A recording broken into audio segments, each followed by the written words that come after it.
बहुत पुरानी बात है। एक जंगल में दो पक्के दोस्त रहते थे। एक था गीदड़ और दूसरा था ऊंट। गीदड़ काफी चालाक था और ऊंट सीधा सा था। ये दोनों दोस्त घंटों नदी के पास बैठकर अपना सुख दुख एक दूसरे के साथ बांटते थे। दिन गुजरते गए और उनकी दोस्ती गहरी होती गई। एक दिन किसी ने गीदड़ को बताया कि पास के खेत में पके हुए तरबूज हैं। ये सुनते ही गीदड़ का मन ललचा गया, लेकिन वो खेत नदी के दूसरे पार था। अब नदी को पार करके खेत तक पहुंचना उसके लिए मुश्किल था, इसलिए वो नदी पार करने की तरकीब सोचने लगा। सोचते सोचते वो ऊंट के पास चला गया। ऊंट ने दिन के समय गीदड़ को देखकर पूछा, मित्र, तुम यहाँ कैसे? हम तो शाम को नदी किनारे मिलने वाले थे। तब गीदड़ ने बड़ी ही चालाकी से कहा, देखो मित्र, पास के ही खेत में पके तरबूज हैं। मैंने सुना है तरबूज बहुत मीठे हैं। तुम उन्हें खाकर खुश हो जाओगे, इसलिए तुम्हें बताने चला आया।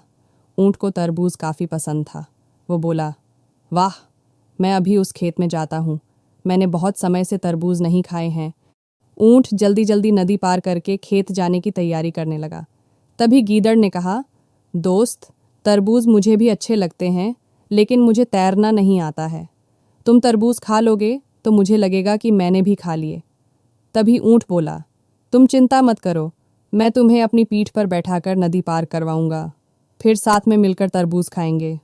ऊंट ने जैसा कहा था वैसा ही किया। खेत में पहुंचकर गीदड़ ने मन भरकर तरबूज खाए और खुश हो गया। खुशी के मारे वो जोर जोर से आवाज़ें निकालने लगा। तभी ऊंट ने कहा, तुम शोर मत मचाओ, लेकिन वो माना नहीं। गीदड़ की आवाज़ सुनकर किसान डंडे लेकर खेत के पास आ गए।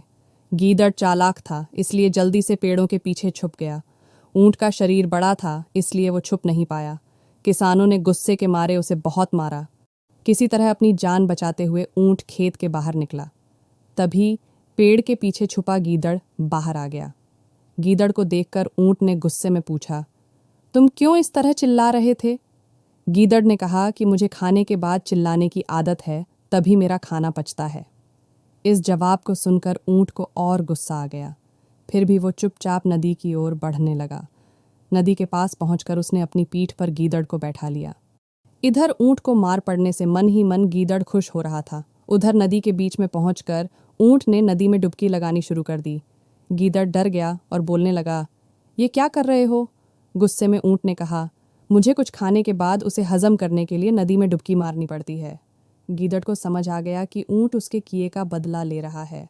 बहुत मुश्किल से गीदड़ पानी से अपनी जान बचाकर नदी किनारे पहुंचा। उस दिन के बाद से गीदड़ ने कभी भी ऊंट को परेशान करने की हिम्मत नहीं की।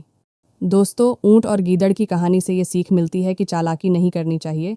अपनी करनी खुद पर भारी पड़ जाती है। जो जैसा करता है उसे वैसा ही भरना होता है।